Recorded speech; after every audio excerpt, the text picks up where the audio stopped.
क्या नाम है आपका? मेरा रोहन ठाकुर। क्या करते हैं आप अभी पढ़ाई? हाँ, मैं यूपीएससी की तैयारी कर रहा हूँ यहाँ पे। अभी आप जानते हो अवध ओझा को जानते हैं? जी बिल्कुल, एक बहुत अच्छे एजुकेटर हैं। काफ़ी चर्चित नाम है शिक्षा में, लेकिन अभी उन्होंने आम आदमी पार्टी ज्वाइन करी।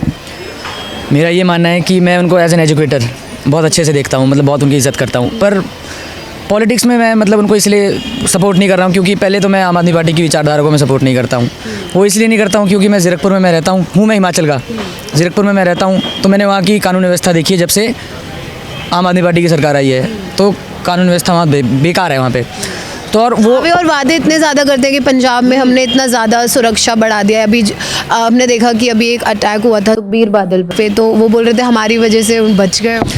अब अगर हम क्राइम की बात करें, पहला सिद्धू मूसेवाला, वो मर्डर भी अभी तक मतलब उन्हीं की कुछ मतलब नाकामी की वजह से वो हुआ था। उसके बाद से भी रैंडम अटैक्स, चेन स्नैचिंग, मतलब ज़ीरकपुर जैसे एरिया में जो मतलब इतना डेवलप्ड एरिया है वहाँ पर भी चेन स्नैचिंग। और मेरी सोसाइटी के बारे एक बार लोगों ने तलवार चला रही, उस पर भी कुछ मतलब हुआ नहीं। और नशा तो मतलब खैर है ही है। तो इसीलिए मेरे को पहले तो आम आदमी पार्टी सरकार पसंद नहीं है।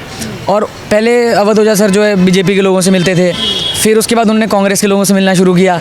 तो मेरा ये मानना है कि वो मतलब आम आदमी पार्टी उन्होंने, मेरे को ऐसा लगता है इसीलिए ज्वाइन की है कि हाँ बस अपॉर्चुनिटी के लिए उन्होंने ज्वाइन की कि यहाँ से भी टिकट मिल जाए, वहाँ कहीं से तो टिकट मिल ही जाए। तो अगर इस तरह से अगर मतलब जिस तरह से वो बेबाक उनकी बातें हैं उस हिसाब से उन्होंने जो पार्टी ज्वाइन की है और किस परिस्थिति में ज्वाइन की है, तो मैं वो समझ नहीं पा रहा हूँ। तो इस वजह से मैं उनकी जो भी उन्होंने जो एक्टिविटीज़ की उनको मैं सपोर्ट नहीं करता हूँ पॉलिटिकली।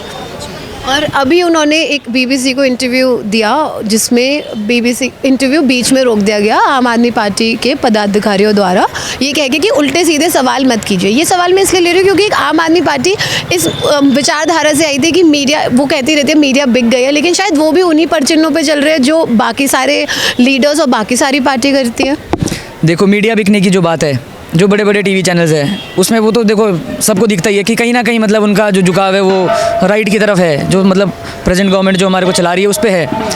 पर ऐसा कहना कि मतलब इंटरव्यू बीच में रोकना, और वो भी एक जो मतलब अपोजिशन में जो पार्टी बैठी है उनका ये कहना कि बीच में इंटरव्यू रोक दो, आप मतलब क्वेश्चंस जो मतलब बाहर जा रहे हैं, तो मेरे हिसाब से गलत है। क्योंकि मैं ये मानता हूँ कि अवध ओझा सर इतने कैपेबल तो है कि वो मीडिया के कोई भी क्वेश्चन हो तीखे सीधे वो जवाब दे सकते हैं।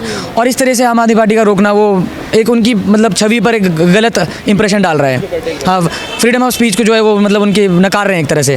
फ्रीडम ऑफ स्पीच तो फिर बीजेपी, कांग्रेस और आम आदमी पार्टी तीनों बात तो करते हैं, लेकिन है नहीं फिर किसी भी पार्टी में, या फिर आम आदमी के बस नज़रों में डाला जा रहा है कि फ्रीडम ऑफ स्पीच आपका बीजेपी छीन रही है। ऐसा आपको लगता है कि बताया जा रहा है कि बीजेपी आपकी फ्रीडम ऑफ स्पीच और डेमोक्रेसी और संविधान छीन रहे हैं, लेकिन सारी बाकी पार्टीज भी यही कर रही है?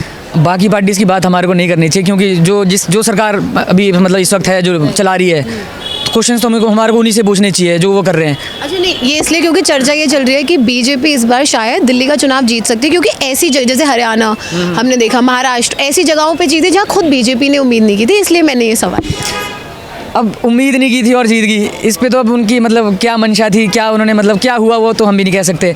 हाँ, पर ऐसे मतलब फ्रीडम ऑफ स्पीच ऐसे नहीं बोल सकते कि बीजेपी नहीं छीनी है, या मतलब सब पे ये मतलब ये जो क्वेश्चन है सब पे राइज होता है, ये आरोप सब पर लगते हैं और सब इस कटघरे में खड़े होते हैं कि आप लोग भी उसका उतना ही हिस्सा हो जितना दूसरी पार्टी या कोई और लीडर। हाँ बिल्कुल, ये तो है कि अवध ओझा सर की मर्जी, उन्होंने जो ज्वाइन किया है उनको उम्मीद करते हैं उनको टिकट मिले और वो जीते ना। अगर वो जीत जाएंगे तो फिर पढ़ाएंगे कैसे? अच्छा, मैंने सुना कि कोचिंग सेंटर भी बंद हो गया, कल कुछ बच्चे रिफंड लेने आए थे उनके कोचिंग सेंटर। नहीं, इसकी तो मेरे को जानकारी नहीं है क्योंकि कोचिंग सेंटर जो है इधर ही बिल्कुल अवध ओझा क्लासेस के नाम से है। एक दिन मैं उनके पास वहाँ मिलने भी गया था। तो अब बंद हो जाए तो अब देखो फिर वो बच्चों में दिक्कत तो है ही है कि क्योंकि फेस देख के बच्चा आता है, अगर वो फेस ही चला गया तो फिर तो निशब्द हो जाऊंगा मैं उसके बाद, अब और तो कुछ नहीं बोल सकते हैं। ठीक है, बाकी आम आदमी पार्टी का तो आप शुरू में ही बता चुके हैं कि आप उस पार्टी के कामों से इतना खुश नहीं है। हम देख सकते हैं दिल्ली में पोल्यूशन और पानी की कमी भी। तो कौन सी पार्टी आपको लगता है कि काम कर रही है? कौन सी पार्टी काम कर रही है? जैसे मैं हिमाचल से हूँ, वहाँ तो कांग्रेस काम कर रही है और बहुत अच्छे से कर रही है। कांग्रेस के तो खजाने में पैसा ही नहीं है हिमाचल में। अब देखो, खजाने में पैसा होना अलग बात होती है और प्रदेश के ऊपर जो लोन है, क्योंकि हिमाचल बहुत छोटा स्टेट है और उसमें मतलब सोर्स ऑफ इनकम 2-3 चीज़ें ही होती है। एक टूरिज़्म है, टूरिज़्म भी इस बार थोड़ा मतलब अफेक्ट इसलिए कर गया क्योंकि लैंडस्लाइड्स ये सब इतनी सारी चीज़ें हो गई। अब ये फिर पर्सपेक्टिव भी ऐसा सेट किया जाता है कि अपोजिशन द्वारा कि हिमाचल का खजाना खाली, सरकार तो फिर भी चली रही है ना। खुद ही कह रहे हैं कांग्रेस लीडर्स ये भी तो कह रहे हैं कि जो पुरानी सरकारें थी उनका भी ऋण हम ही चुका रहे हैं। तो ऐसी ऐसी बहुत सारी चीज़ें उन्होंने, देखो हमारे लिए, मैं हिमाचल के किन्नौर से आता हूँ, तो किन्नौर की जो इकोनॉमी वो सेब से चलती है, और जो हमारे वहाँ के हॉर्टिकल्चर मिनिस्टर है उन्होंने बहुत अच्छा किया है। जो मतलब सेब जो किलो के हिसाब से बिकने वाला जो डिसीजन है, यूनिवर्सल कार्टन जो डिसीजन है, वो पिछले कोई 10-15 सालों से लटका था डिसीजन, वो इस प्रेजेंट टाइम में ले लिया गया है। तो मैं तो खुश हूँ। अब सामने वाला जो सोचता है मेरे को नहीं पता। तो आपने कहा कि हिमाचल में आप कांग्रेस सरकार से खुश हैं, लेकिन दिल्ली में तो कोई वर्चस्व नहीं है उनका, वो चुनाव लड़ ही नहीं रहे ढंग से। सबका डाउनफॉल आता है, सबका डाउनफॉल आता है। तो डाउनफॉल चल रहा है, क्या आपको लगता है कभी वो इस चीज़ से ऊपर अब उठ पाएंगे? क्योंकि लोगों ने उम्मीद छोड़ दी है कांग्रेस से। अगर अब ये तो लोगों के ऊपर है। अब देखो, जब तक बीजेपी मतलब अच्छा कर रही है, बीजेपी भी बहुत अच्छे काम करती है, कुछ ना कुछ मतलब बुरे भी कर ही देती है। तो ऐसा है कि अब लोगों के ऊपर है। अगर वो कांग्रेस को सोचेंगे तो कांग्रेस भी करेगी ही काम। मैं तो ये बोलता हूँ कि आम आदमी पार्टी भी अगर सेंटर में आई, अब काम तो करेगी ही करेगी। मुझे लगता है हर नेता कुछ ना कुछ काम तो कर रहे हैं, ऐसा नहीं है कि सिर्फ ऐसे ही पॉलिटिक्स में आ गए, काम तो कर रहे हैं लेकिन उस लेवल पर नहीं कर रहे। बातें इतनी बड़ी, मैं देख रही हूँ मार्केटिंग पे पैसा ज़्यादा खर्च हो रहा है, धरातल स्थिति कुछ अलग ही दिख रही है। ये तो है आपकी बात सच कि जो आम आदमी पार्टी की जो मतलब ये मार्केटिंग टीम है तो ये तगड़ी। मतलब हर जगह जो इनके मतलब पोस्टर लगते हैं, करोड़ों के हिसाब से खर्चा तो हो ही जाता है। पर वहीं फिर अगर बात उस पर आ जाए, मतलब धरातल पे काम करने की, वो तो थोड़ा मतलब मेरे एक्सपीरियंस के हिसाब से जो मैंने ऑब्जर्व किया है वो तो कम है।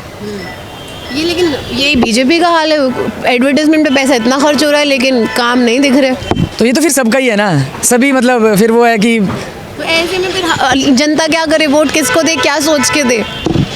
देखो, वोट तो जनता को देना ही पड़ेगा, चाहे नोटा पे दे। नोटा पे वैसे ज़्यादातर लोग नहीं देते हैं, बाकी वेस्ट भी तो हो जाता है। नोटा पे वोट नहीं देना चाहिए, मैं ऐसा लोगों को हमेशा कहती हूँ। नोटा पे वोट नहीं देना चाहिए। और ऐसा है कि अगर अब बीजेपी को भी काफ़ी साल हो गए हैं मतलब लीड मतलब गवर्नमेंट चलाते हुए, और काम भी मतलब ठीक ठाक हुए हैं। अब मेरे को ऐसा लगता है कि 10-15 साल बाद ना किसी और एक मतलब नई गवर्नमेंट को चांस देना चाहिए काम करने का। उससे क्या है कि सारी चीज़ें बनी रहेगी, उनको ये प्रेशर होगा कि अगली बार हमने रिपीट करना है, हम और अच्छा काम करेंगे, नहीं तो बीजेपी आ जाएगी। तो वो खौफ उनके अंदर रहेगा तो काम करेंगे। डर बना रहना, डर बना रहना चाहिए। चलिए ठीक है, अच्छा धन्यवाद, हमसे बात करने अच्छा लगा। आपका नाम क्या था? मेरा रोहन ठाकुर। रोहन ठाकुर, बड़े स्पष्ट और सीधे जवाब दिए रोहन ठाकुर ने।